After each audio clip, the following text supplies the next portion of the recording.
നമസ്കാരം.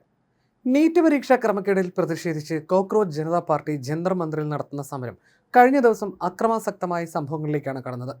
പ്രതിഷേധത്തിനിടെ പോലീസ് വാഹനങ്ങൾ തകർക്കുകയും കല്ലേറും ചെരുപ്പേറും ഒക്കെ ഉണ്ടായി. അക്രമത്തിൽ നിരവധി പോലീസുകാർക്കും പരിക്കുപറ്റി. അക്രമം അതിരുവിട്ടപ്പോൾ സമരമന്ദിരടക്കം പോലീസ് പൊളിച്ചു മാറ്റുകയും ചെയ്തു. ഒരു മാസത്തിലധികമായി ഈ സമരം തുടങ്ങിയിട്ട്. ഏതാനും ആഴ്ചകൾക്ക് മുൻപ് പ്രമുഖ പരിസ്ഥിതി സാമൂഹ്യ പ്രവർത്തകൻ സോനം വാങ്ചുക്ക് പിന്തുണ പ്രഖ്യാപിച്ചതോടെയാണ് ഈ സമരം വീണ്ടും ചൂടുപിടിക്കുന്നത്. 29 ദിവസത്തോളം നീണ്ട നിരാഹാര സമരത്തിനൊടുവിൽ ആരോഗ്യനില വഷളായതിനെ തുടർന്ന് കഴിഞ്ഞ ദിവസം ഡൽഹി പോലീസ് ബലം പ്രയോഗിച്ച് സഫ്ദർജംഗ് ആശുപത്രിയിലേക്ക് അദ്ദേഹത്തെ മാറ്റിയിരുന്നു. എന്നാൽ വാങ്ചുക്കിനെ നീക്കിയത് പാർട്ടികളുടെ പോരാട്ട വീര്യം കൂട്ടിയതേയുള്ളൂ. സോനം വാങ്ചുക്കിന് സമരവേദികൾ പുത്തരിയല്ല. ലക്ഷങ്ങൾ ശമ്പളം കിട്ടുന്ന എഞ്ചിനീയറിംഗ് ജോലി വലിച്ചെറിഞ്ഞ് തന്റെ നാട്ടിലെ പ്രകൃതി സംരക്ഷിക്കാനും കുട്ടികളുടെ വിദ്യാഭ്യാസ പ്രവർത്തനങ്ങൾക്ക് നേതൃത്വം കൊടുത്ത ഒരു സ്കൂൾ പോലുമില്ലാത്ത ലഡാക്കിലെ ഗ്രാമത്തിൽ നിന്ന് ഇന്ന് ലോകം മുഴുവൻ ശ്രദ്ധിക്കുന്ന വ്യക്തിയായി മാറിയ വാങ്ചുക്കിൻ്റേത് അസാധാരണമായ ഒരു ജീവിത കഥയാണ്.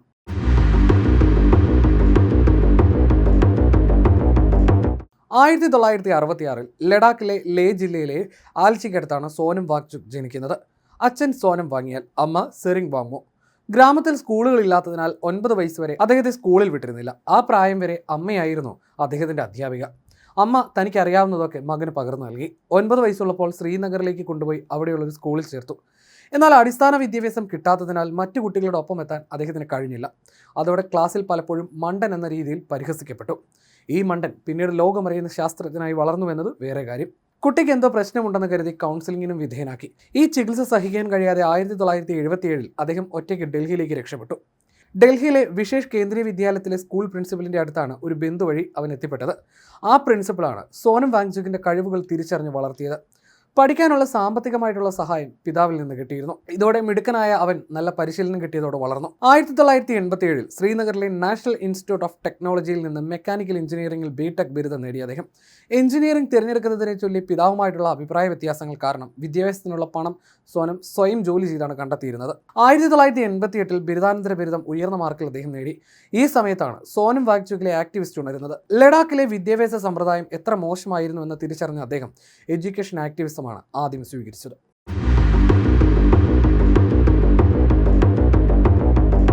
സോനം വാങ്ചുക്കിന്റെ സമരജീവിതത്തെ രൂപപ്പെടുത്തിയത് പിതാവ് സോനം വാങ്യാലിന്റെ ജീവിതമായിരുന്നു.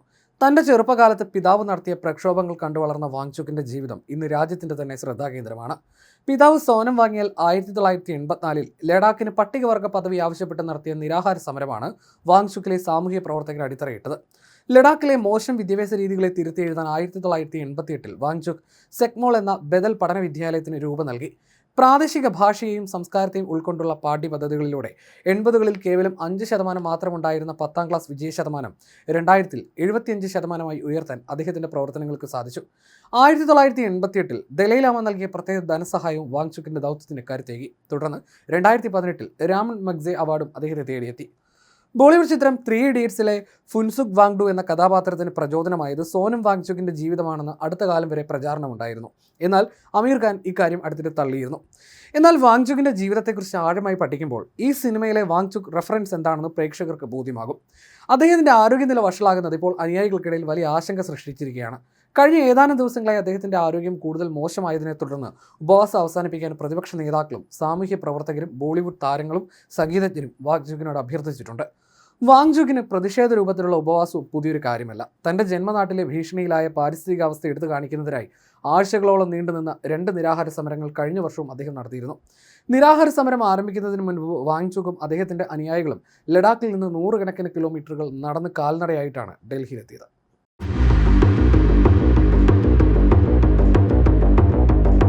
വിദ്യാഭ്യാസത്തിലൂടെ മാത്രമേ ഒരു പുരോഗമന സമൂഹത്തെ സൃഷ്ടിക്കാൻ കഴിയൂ എന്നായിരുന്നു വാങ്ചുക് എപ്പോഴും പറഞ്ഞിരുന്നത്. എംടെക്കിന് ശേഷം അദ്ദേഹവും സഹോദരനും 5 സഹപാഠികളും ഒത്തു തുടങ്ങിയ students education and cultural movement of Ladakh അഥവാ സെക്മോൾ എന്ന സംഘടനയെ ഹിമവൻ്റെ മടിത്തട്ടിലെ ഈ കൊച്ചു ജനതയുടെ ചരിത്രം എഴുതുന്ന ആർക്കും അവഗണിക്കാനാവില്ല. വിദ്യാഭ്യാസ വകുപ്പുമായും ഗ്രാമവാസികളുമായി സഹകരിച്ച് സക്മോൾ ഓപ്പറേഷൻ ന്യൂ ഹോപ്പ് എന്ന പേരിലുള്ള അടിസ്ഥാന വിദ്യാഭ്യാസ പ്രവർത്തനങ്ങൾ ആരംഭിച്ചു. സ്കൂളുകൾ ഇല്ലാത്തിടത്ത് അവ സ്ഥാപിക്കുക, അധ്യാപകർ ഇല്ലാത്തിടത്ത് തങ്ങളുടെ സന്നദ്ധ പ്രവർത്തകരെ ഇറക്കി ക്ലാസ് എടുക്കുക, ഉന്നത വിദ്യാഭ്യാസ രംഗത്ത് സൗജന്യ ഗൈഡൻസ് നൽകുക തുടങ്ങിയ നിരവധി പ്രവർത്തനങ്ങൾ അവർ നടത്തി. 1993 ജൂൺ മുതൽ 2005 ഓഗസ്റ്റ് വരെ ലഡാക്കിൻ്റെ ഏക പ്രിന്റ് മാസികയായ ലഡാക്ക് മെലോങ്ങിൻ്റെ സ്ഥാപകനും എഡിറ്ററായും വാങ്ചുക് പ്രവർത്തിച്ചു. അതിലും വിദ്യാഭ്യാസ പുരോഗതിക്കാണ് അദ്ദേഹം ഏറെയും എഴുതിയത്. ഈ പ്രവർത്തനങ്ങളൊന്നും കണ്ടില്ലെന്ന് നടിക്കാൻ സർക്കാരിനും കഴിഞ്ഞില്ല. 2001 ഹിൽ കൗൺസിൽ ഗവൺമെന്റിൽ വിദ്യാഭ്യാസ ഉപദേഷ്ടാവായി അദ്ദേഹത്തെ നിയമിച്ചു. 2002 മറ്റ് NGO മേധാവികളുമായി ചേർന്ന് ലഡാക്ക് NGOകളുടെ ഒരു ശൃംഖലയായ ലഡാക്ക് വോളണ്ടറി നെറ്റ്വർക്ക് അഥവാ LVN അദ്ദേഹം സ്ഥാപിച്ചു. 2005 വരെ അതിന്റെ എക്സിക്യൂട്ടീവ് കമ്മിറ്റിയിൽ സെക്രട്ടറിയായി സേവനമനുഷ്ഠിച്ചു. ലഡാക്ക് ഹിൽ കൗൺസിൽ ഗവൺമെന്റിന്റെ വിഷൻ ഡോക്യുമെന്റ് ലഡാക്ക് 2025 ഡ്രാഫ്റ്റിംഗ് കമ്മിറ്റിയിലേക്ക് അദ്ദേഹത്തെ നിയമിക്കുകയും 2004 വിദ്യാഭ്യാസ, ടൂറിസം നയരൂപീകരണത്തിന് ചുമതലപ്പെടുത്തുകയും ചെയ്തു. 2005 അന്നത്തെ ഇന്ത്യൻ പ്രധാനമന്ത്രി മൻമോഹൻ സിംഗ് ഈ രേഖ ഔദ്യോഗികമായി പുറത്തിറക്കി. 2005 ഇന്ത്യ ഗവൺമെന്റിന്റെ മാനവ വിഭവശേഷി വികസന മന്ത്രാലയത്തിലെ national governing council for elementary education അംഗമായി വാങ്ചുക്കിനെ നിയമിച്ചു. 2007 മുതൽ 2010 വരെ വിദ്യാഭ്യാസ പരിഷ്കാരങ്ങൾക്കായി വിദ്യാഭ്യാസ മന്ത്രാലയത്തെ പിന്തുണയ്ക്കുന്നതിനായി പ്രവർത്തിക്കുന്ന ഒരു ഡാനിഷ് NGO ആയ MS-ന്റെ വിദ്യാഭ്യാസ ഉപദേഷ്ടാവായി അദ്ദേഹം പ്രവർത്തിച്ചു. 2013 Jammu Kashmir state board of school എഡ്യൂക്കേഷനിലേക്ക് വാങ്ചുക്കിനെ നിയമിച്ചു. 2014 ജമ്മു കാശ്മീർ സംസ്ഥാന വിദ്യാഭ്യാസ നയവും ദർശനരേഖയും രൂപപ്പെടുത്തുന്നതിനുള്ള വിദഗ്ധ പാനലിലും അദ്ദേഹം അംഗമായി. 2015 മുതൽ Sonam Himalayan institute of alternative സ്ഥാപിക്കുന്നതിനായി പ്രവർത്തിക്കാൻ തുടങ്ങി. ഇങ്ങനെ വിവിധ മേഖലയിലുള്ള പ്രവർത്തന പരിചയം സോനം വാങ്ചുക്കിന് വന്നു ചേർന്നു. അന്ന് സർക്കാരിനൊപ്പമായിരുന്നു അദ്ദേഹത്തിന്റെ പ്രവർത്തനം. ആരും ഒരു റിബലായി അദ്ദേഹത്തെ കണ്ടിരുന്നില്ല.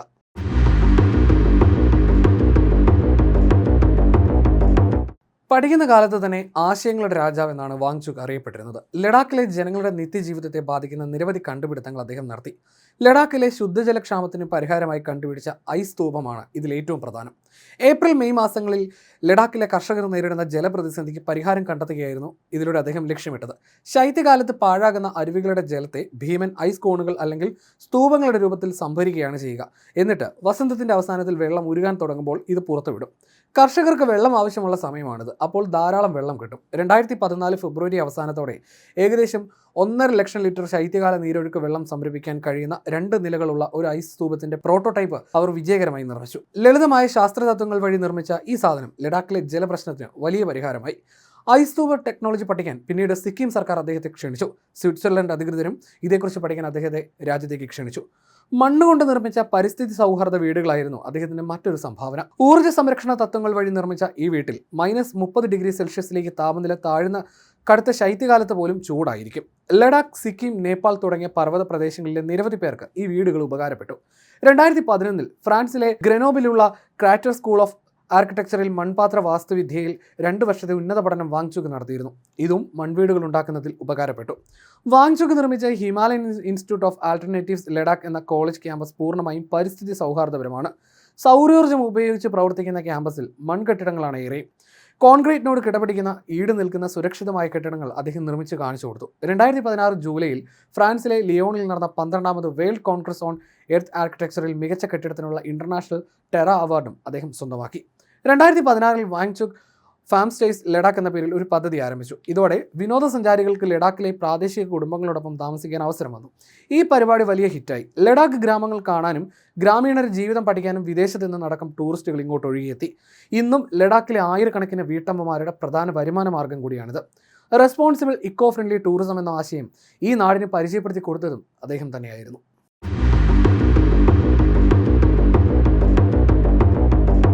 ലഡാക്കിന്റെ സംസ്ഥാന പദവി ആവശ്യപ്പെട്ടുള്ള പ്രക്ഷോഭത്തിലെ സോനം വാങ്ചുകിന്റെ സമര രീതികൾ മറക്കാൻ കഴിയില്ല. സംസ്ഥാന പദവിക്ക് വേണ്ടി 2021 മുതൽ തുടങ്ങിയ ലഡാക്കിന്റെ പ്രക്ഷോഭങ്ങളുടെ മുൻനിരയിൽ എന്നും സോനം ഉണ്ടായിരുന്നു. 2023 ജനുവരിയിൽ 0°C താഴെ താപനിലയിൽ ഉപവാസ സമരം നടത്തിയാണ് അദ്ദേഹം സമരങ്ങളുടെ കേന്ദ്രബിന്ദുവായത്. അങ്ങനെ അന്ന് കേന്ദ്ര സർക്കാർ അദ്ദേഹത്തെ ചർച്ചയ്ക്ക് വിളിച്ചു. എന്നാൽ നിരവധി ചർച്ചകൾ നടന്നെങ്കിലും ഒന്നും ഫലം കണ്ടില്ല. 2023 ഫെബ്രുവരിയിൽ അദ്ദേഹം പ്രക്ഷോഭം ഡൽഹിയിലേക്ക് വ്യാപിപ്പിച്ചു. മരണം വരെ നിരാഹാരം പ്രഖ്യാപിച്ചുകൊണ്ടാണ് അന്ന് സോനം വാങ്ചുക് ഏവരെയും ഞെട്ടിച്ചത്. 2024 സെപ്റ്റംബറിൽ 1000-ഓളം പേരെ പങ്കെടുപ്പിച്ച് സോനം രാജ്യ തലസ്ഥാനത്തേക്ക് ലോങ് മാർച്ച് സംഘടിപ്പിച്ചു. ഒക്ടോബറിൽ ഡൽഹി പോലീസ് സോനം അടക്കമുള്ളവരെ കസ്റ്റഡിയിലെടുത്തു. 2025 മാർച്ചിൽ ചർച്ചകൾ പുനരാരംഭിച്ചു. എങ്കിലും ഫലമുണ്ടായില്ല. അങ്ങനെയാണ് 2025 സെപ്റ്റംബറിൽ വാങ്ചുക് അടക്കമുള്ള സമരസമിതി അംഗങ്ങളായ 15 പേർ 35 ദിവസത്തെ നിരാഹാര സമരം ആരംഭിച്ചത്. കേന്ദ്ര സർക്കാർ വീണ്ടും ചർച്ചയ്ക്ക് വിളിച്ചു.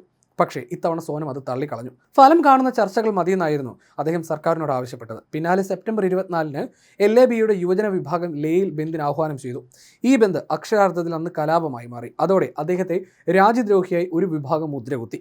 പ്രതിഷേധങ്ങൾക്കിടയിലുണ്ടായ അക്രമ സംഭവങ്ങളെ തുടർന്ന് ദേശീയ സുരക്ഷാ നിയമപ്രകാരം അറസ്റ്റിലായ അദ്ദേഹത്തെ ജോധ്പൂർ ജയിലിലടച്ചു.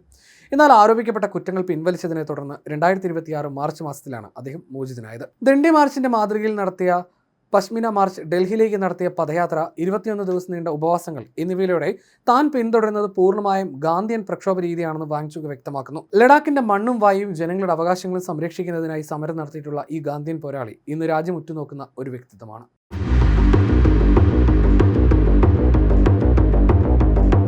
വാങ്ചുകിന്റെ വാക്കുകൾക്ക് ചെവി കൊടുക്കാതിരുന്നതിന്റെ വലിയ ദുരന്തങ്ങളും അധികൃതർ വിളിച്ചു വരുത്തിയിട്ടുണ്ട്. 2015 സാൻസ്കറിലെ ഫുക്ടെൽ നദിയിലുണ്ടായ മണ്ണിടിച്ചിലിനെ തുടർന്ന് ലഡാക്കിൽ 15 കിലോമീറ്റർ നീളമുള്ള തടാകം രൂപപ്പെട്ടു. ഇത് താഴ്ന്ന പ്രദേശങ്ങളിലെ ജനങ്ങൾക്ക് വലിയ ഭീഷണിയായി മാറി. തടാകം പൊട്ടിച്ചു കളയുകയായിരുന്നു അധികൃതരുടെ പദ്ധതി. എന്നാൽ തടാകം വറ്റിക്കാൻ സൈഫോൺ സാങ്കേതികത ഉപയോഗിക്കാനും അരികുകൾ സുരക്ഷിതമായി മുറിക്കാൻ വാട്ടർ ജെറ്റ് മണ്ണൊലിപ്പ് നടത്താനും വാങ്ചുക് നിർദ്ദേശിച്ചു. പരിസ്ഥിതി സൗഹാർദ്ദപരമായ ഇത്തരം കാര്യങ്ങളാണ് ഇവിടെ നടത്തേണ്ടതെന്നതായിരുന്നു അദ്ദേഹത്തിന്റെ പക്ഷം. പക്ഷേ അധികൃതർ ഈ നിർദ്ദേശങ്ങൾ അവഗണിച്ച് സ്ഫോടന പ്രവർത്തനങ്ങൾ നടത്തി. അത് വലിയ ദുരന്തമായി. 2015 മെയ് 7 തടാകത്തിലെ ജലമൊലിച്ച് ഒരു മിന്നൽ വെള്ളപ്പൊക്കമായി. അത് 12 പാലങ്ങളും നിരവധി താഴ്ന്ന പ്രദേശങ്ങളും നശിക്കാനും കാരണമായി. ഇത്തരത്തിലുള്ള അനുഭവങ്ങളും അദ്ദേഹത്തിന് പറയാനുണ്ട്. ഇന്ത്യൻ സൈന്യത്തെ മരം കൊച്ചുന്ന തണുപ്പിൽ നിന്ന് രക്ഷിച്ചതും ഈ ജനകീയ ശാസ്ത്രജ്ഞന്റെ ഇടപെടലാണ്. 2021 ഫെബ്രുവരിയിൽ വാങ്ചുക് ഇന്ത്യൻ സൈന്യത്തിനായി സൗരോർജ്ജത്തിൽ പ്രവർത്തിക്കുന്ന ടെന്റുകൾ വികസിപ്പിച്ചെടുത്തു. ഓരോ ടെന്റിലും ഏകദേശം 10 സൈനികരെ ഉൾക്കൊള്ളാൻ കഴിയും. ഉയർന്ന പ്രദേശങ്ങളിൽ ഏകദേശം 50,000 ഇന്ത്യൻ സൈനികർ കഠിനമായ കാലാവസ്ഥയിൽ ജോലി ചെയ്യുന്നുണ്ടെന്ന് അറിഞ്ഞപ്പോഴാണ് വാങ്ചുക് ഈ കണ്ടുപിടുത്തം കൊണ്ടുവന്നത്. പകൽ സമയത്ത് താപോർജ്ജത്തെ സംഭരിച്ച് രാത്രിയിൽ കൂടാരം ചൂടാക്കി നിലനിർത്തുകയാണ് ഇത് ചെയ്യുന്നത്. കൊടും തണുപ്പിൽ കഴിയുന്ന സൈനികർക്ക് ഇത് വലിയ ആശ്വാസമായി മാറി.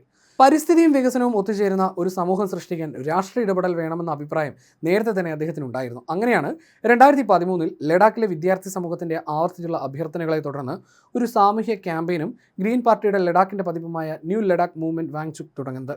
രാജ്യവിരുദ്ധൻ എന്ന് പറഞ്ഞ് ഇപ്പോൾ അദ്ദേഹത്തിന്റെ സമരത്തെ ഒരു വിഭാഗം ആക്ഷേപിക്കുന്നുണ്ട്. അവർ അറിയേണ്ടുന്ന അദ്ദേഹത്തിന്റെ മറ്റൊരു കഥ കൂടിയുണ്ട്.